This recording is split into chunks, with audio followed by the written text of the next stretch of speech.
It was my first evening in the crew bar after my leave, and after pushing my luck with the captain earlier on in the evening, it was time to let my hair down.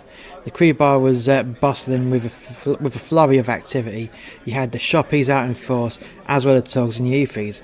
We had some musos, including the pianists, and even some of the twirlies as well. Most of the night was spent with people welcoming me back and having a good old general bullshit session fueled by booze.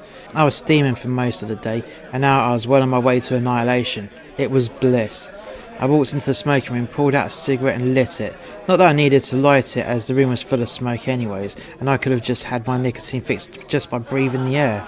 I was having a bit of a general chit-chat with some of the youthies when I was approached by her, the Kraken. She was quite a foul-looking chunk of shit. Her face was too fat for her cheap NHS glasses. Her chubby cheeks just overlapped her face. Her clothes dripping with obese sweat, forming slow, distorted movements.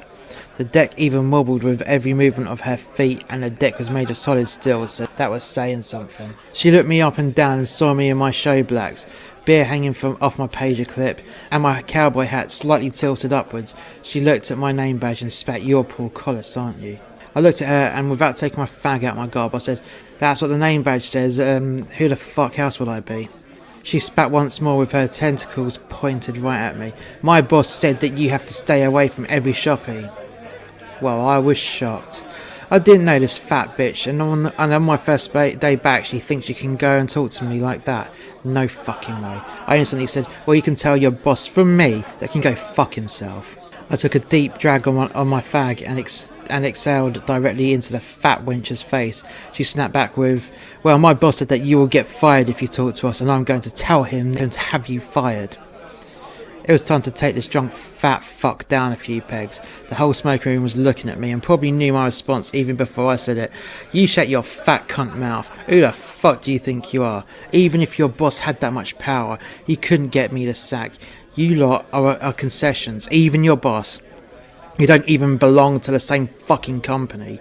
So I'm telling you again, you tell that piece of tuberculotic sack of shit from me to go fuck himself. And you can go fuck off whilst you're at it, you fat waste of cake." I was seething, and this dirty sea bitch was still in my face, but unable to say anything further, as she simply didn't have the intelligence to retort. Another shoppie come up to me and tapped me on the shoulder. Before I could vent spleen further on this dripping heap of blood. "Calm down, mate. You don't need to go well out of order on her," he said. I turned towards this Kermit the Frog-looking twat and said, "And you don't think Poseidon's sea cow wasn't out of order saying what she just said with her tentacles flailing around like they were going out of fucking fashion? Get to fuck." Kermit touched me on the shoulder, thinking a bit of humanely compassion could calm me down, and said, "Please calm down. I'm sure she's sorry for saying that. It's probably the drink talking." The Kraken butted back in. "It's not the drink talking, it's true. Nick said that he isn't allowed to talk to any of us." I returned my attention back to this fucked up artistic impression of a manatee and snapped, "If that were fucking true, and that's a very big if, why the fuck would you come over to me and give me a dose of your bile?"